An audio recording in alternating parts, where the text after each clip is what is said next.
Hello everyone, आप सभी का बहुत बहुत स्वागत है लर्निफाई आईक्यू के यूट्यूब चैनल पर।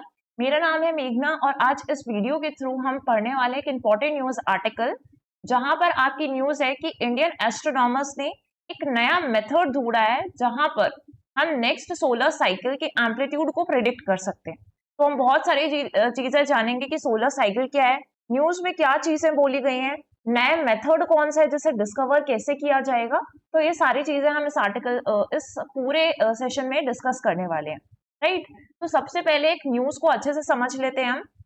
यहाँ पर जो इंडियन इंस्टीट्यूट ऑफ एस्ट्रोफिजिक्स है, उन्होंने एक नया मेथड डेवलप किया है उस वहां के एस्ट्रोनॉमर्स ने, जहां पर हम strength of next solar cycles को डिटरमाइन कर सकते हैं, प्रिडिक्ट कर सकते हैं कि किस तरीके की स्ट्रेंथ होने वाली है अगर अगले 11 साल में। क्योंकि जो आपके सोलर साइकिल्स है ना, बेसिकली वो हर 11 साल में देखने के लिए मिलते हैं कि इतने सालों का ये ड्यूरेशन होता है 11-11 साल में। इससे क्या मदद मिलेगी साइंटिस्ट को कि जितनी भी सोलर एक्टिविटीज सन के सरफेस में हो रही हैं वो बेटर तरीके से जान पाए, और जो हम स्पेस वेदर फोरकास्ट करते हैं इन एक्टिविटीज की हेल्प से, है ना, वो भी अच्छे से आप प्रेडिक्ट कर पाए, जो कि क्योंकि वो हमारे कम्युनिकेशन सिस्टम्स को या सैटेलाइट्स को, इवन एस्ट्रोनॉट्स को काफी इफेक्ट करता है। तो ये सारी चीजें हमें जानना जरूरी है कि स्पेस का वेदर कैसा रहेगा। तो सबसे पहले समझिए, और यहाँ पे एक और चीज है कि साइंटिस्ट ने पिछले 100 इयर्स का डेटा इसमें यूज किया है और इसकी हेल्प से वो इस चीज को वेरीफाई या आइडेंटिफाई कर पाए हैं कि ऐसा मेथड कौन सा होगा, राइट। जो भी सोलर साइकिल में इंट्रिकेसीज होती हैं या वेदर फोरकास्टिंग को करने के लिए, स्पेस वेदर फोरकास्ट करने के लिए बहुत ज्यादा जरूरी होती है, उन कॉम्प्लेक्सिटीज को हम अच्छे से समझ पाएंगे और करंट सर्च जो भी चल रही है इंक्लूडिंग इंडिया में भी, उसमें भी काफी हेल्प मिलेगी। तो सबसे पहले आप समझिए इसमें सोलर साइकिल क्या होता है। ये अप्रोक्सीमेटली 11 ईयर का साइकिल है जिस टाइम पर सन की activity, number of sun spot, solar flares, coronal mass ejections, ये सारे जो टर्म्स है वो भी हम समझेंगे। लेकिन ये जब है, ये सारी चीजें जब चेंज होंगी सन के सरफेस पर और किस एम्पलीट्यूड या स्ट्रेंथ के साथ चेंज हो रही है, तो उसका इम्पैक्ट हमारे स्पेस के वेदर में काफी ज्यादा पड़ता है, राइट। सबसे पहले सोलर साइकिल जो होता है, एक्चुअली में सन की जो मैग्नेटिक फील्ड है ना, सन की जो मैग्नेटिक फील्ड है उसको कंप्लीटली फ्लिप करके रख देता है हर 11 साल में। इसका मतलब ये है कि जो सन के नॉर्थ और साउथ पोल हैं, नॉर्थ और साउथ पोल है, वो कंप्लीटली स्विच हो जाते हैं प्लेसेस में, है ना। ये चीज बदल जाएगी, कंप्लीटली फ्लिप हो जाएगा और फिर से 11 साल लगेंगे ताकि अपनी ओरिजिनल पोजीशन में वापस आ जाए। अब ये जो सारी चीजें हैं कि सोलर फ्लिप हो जा रहा है, सन इस तरीके से फ्लिप हो जा रहा है, तो ये क्या करता है कि सन के सरफेस में जितनी भी एक्टिविटीज हो रही हैं उसको भी इफेक्ट करता है। फॉर एग्जांपल आपके सन स्पॉट हो गए, सोलर फ्लेयर्स हो गए, तो इन सब पर इफेक्ट क्रिएट करेगा। अब दो टर्म्स आपको समझना है कि जब सोलर साइकिल की शुरुआत होती है तो उसमें सोलर मैक्सिमम पहले मिनिमम आता है, तो सोलर मिनिमम क्या होता है, और उसके बाद से आपको समझना है कि सोलर मैक्सिमम क्या टर्म होता है। तो इन दोनों को मैं एक्सप्लेन कर देती हूँ। सबसे पहले हम समझेंगे सन स्पॉट, फिर हम ये दोनों टर्म्स को देखते हैं। तो अगर आप बात आती है सन स्पॉट की, ठीक है, सन स्पॉट सबसे पहले स्पेस वेदर होता है। तो स्पेस वेदर मतलब ऐसी कंडीशन स्पेस में जो कि सन से इन्फ्लुएंस्ड हुई हो, और इसमें बहुत सारी चीजें इंक्लूड होती हैं। जैसे पहला है सन स्पॉट। तो सन स्पॉट बेसिकली क्या होते हैं, ये पूरा जो सन है इसके एक ऐसे एरिया होंगे जो बाकी सन के सरफेस से ये वाले एरिया काफी कूल रहेंगे, ठीक है, इसलिए डार्क दिखने लगते हैं। हालांकि इसका खुद में जो टेम्परेचर रहता है काफी ज्यादा फ़ारेनहाइट्स का रहता है, बट स्टिल ये बाकी सन के सरफेस से काफी कूल है। ऐसे जो एरियाज होते हैं उनको हम क्या बोलते हैं, सन स्पॉट बोलते हैं। अब हर एक सोलर साइकिल में जो नंबर ऑफ सन स्पॉट्स है वो बढ़ेंगे और घट भी सकते हैं, तो ये इंक्रीज और डिक्रीज होते रहते हैं। तो सनस्पॉट ही जब अपना सबसे जैसे ही क्या होता है कि सोलर साइकिल की शुरुआत होती है, उस टाइम पर सनस्पॉट काफी मिनिमम रहते हैं, है ना। सन में जो लीड सम स्पॉट्स दिखाई देंगे इस टाइम पर, उसको हम बोलते हैं सोलर मिनिमम कहते हैं, राइट। फिर इस टाइम, लेकिन टाइम के साथ साथ ये चीजें बढ़ती जाती हैं, और उसके बाद अगर आप जाएंगे middle of the solar cycle में, तो middle of the solar cycle में क्या चीज होगी कि सन के पास यहाँ पे जो बनेगा वो सोलर मैक्सिमम हो गया, और इस टाइम पर क्या होता है कि सबसे ज्यादा सनस्पॉट दिखाई देते हैं सन के सरफेस पे, और फिर धीरे धीरे सोलर मिनिमम आने के बाद जैसे ही सोलर मिनिमम आने लगता है फिर से, तो वो सनस्पॉट क्या हो जाएंगे, फेड अवे हो जाएंगे। तो ये चीज होती है सोलर मिनिमम। और सोलर मिनिमम के टाइम पे सबसे कम सनस्पॉट्स होते हैं। सोलर मैक्सिमम के टाइम पर क्या होता है कि सबसे ज्यादा सनस्पॉट होते हैं, राइट। तो ये चीज पहले हमने समझी कि स्पेस वेदर में पहली इंपॉर्टेंट चीज थी सनस्पॉट। इसके बाद आ जाती है आपकी सोलर विंड्स। तो सोलर विंड्स आप समझ सकते हैं कि सोलर विंड्स किस तरीके की, जैसे यहाँ पे डायरेक्शन आप देख सकते हैं कि स्ट्रीम्स ऑफ चार्ज पार्टिकल्स जब सन से रिलीज होंगे तो उसे हम क्या बोलते हैं, सोलर विंड। अब यहाँ पे सोलर फ्लेयर्स भी हम पढ़ने वाले हैं। उसके बाद से ये अर्थ पे कैसे इम्पैक्ट क्रिएट करती है ये भी हम जानेंगे, राइट।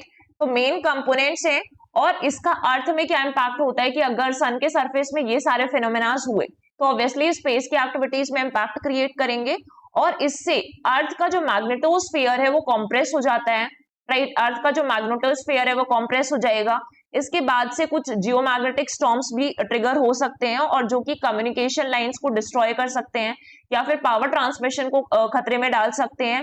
स्पेसक्राफ्ट इलेक्ट्रॉनिक्स है, इवन जो एस्ट्रोनॉट्स हैं उनको भी नुकसान पहुंचा सकते हैं इस तरीके की एक्टिविटीज, राइट। इसके बाद टर्म समझना है आपको सोलर फ्लेयर्स, क्योंकि स्पेस का वेदर इन सारी चीजों से डिसाइडेड होता है।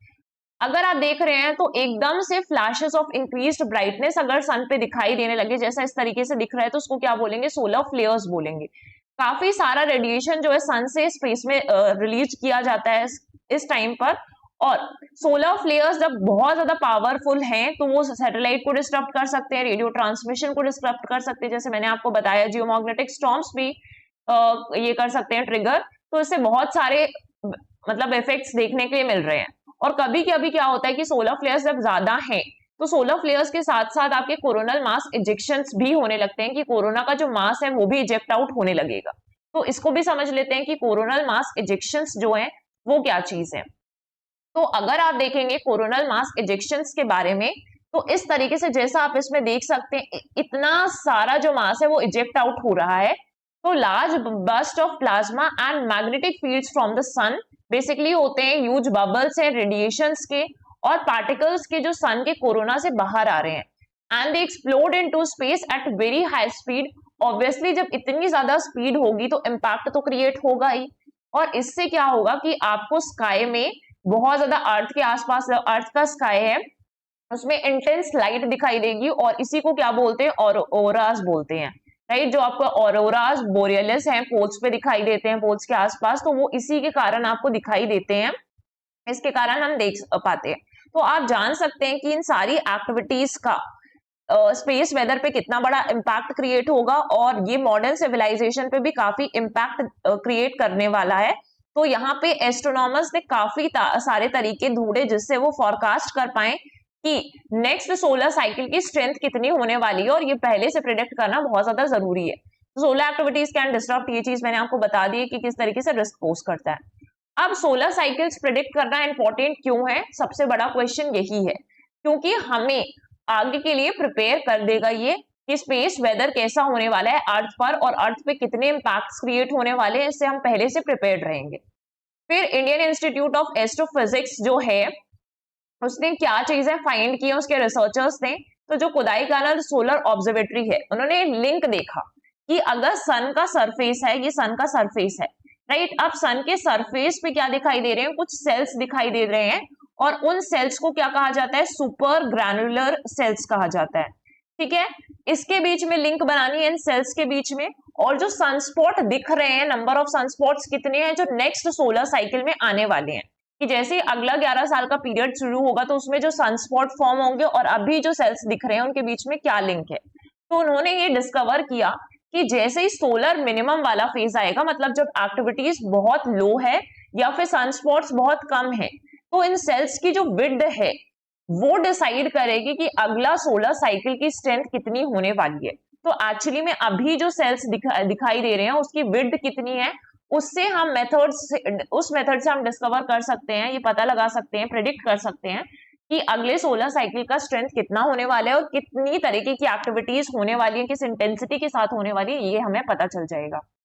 रिसर्च मेथड्स की अगर हम बात करें कि मेथड क्या है, क्योंकि न्यूज में तो यही बोला कि मेथड डिस्कवर किया गया, मेथड फाइंड आउट किया गया है, तो यहाँ पर आप देखेंगे इमेजेस एनालाइज करना है सन के क्रोमोस्फेयर की, जो कि सन के एटमॉस्फेयर का ही एक लेयर है एक स्पेसिफिक वेवलेंथ पर, और रिसर्चर एक सिंपल मेथड डेवलप करते हैं जहां पर सोलर एक्टिविटीज को इस तरीके से प्रिडिक्ट कर रहे हैं जैसे मैंने बता दिया सेल्स का यूज करके, और अगले सोलर साइकिल को देखेंगे। ये जो एडवांसमेंट है हमारी एबिलिटी को इंप्रूव कर देगा कि हम स्पेस वेदर को कितनी अच्छे तरीके से प्रेडिक्ट कर सकते हैं और उसके इफेक्ट्स पर भी हम मेजर्स ले सकते हैं। तो ये सारी चीजें हमने देखी। कुछ इंपॉर्टेंट पॉइंट्स थे जैसे कि क्या चीज है स्पेस वेदर, क्या होता है, सनस्पॉट्स क्या है, सोलर फ्लेयर्स क्या हैं, और उसके बाद से सोलर फ्लेयर्स में कोरोनल मास इजेक्शंस क्या होते हैं, ये भी हमने देखा। आप इस तरीके से देख भी पा रहे हैं कि कैसे दिख रहा है ये, और प्रेडिक्ट करना क्यों इंपॉर्टेंट है सोलर साइकिल्स को। इसके बाद से की फाइंडिंग्स क्या की और रिसर्च मेथड्स क्या है। तो ये सारी चीजें हमने देखी। आई होप आपको ये वीडियो पसंद आया हो। तो इस वीडियो का जो भी आपका पीडीएफ है, नोट्स है, वो आपको डिस्क्रिप्शन के लिंक में मिल जाएंगे। सो आज के सेशन में इतना ही। Thank you everyone.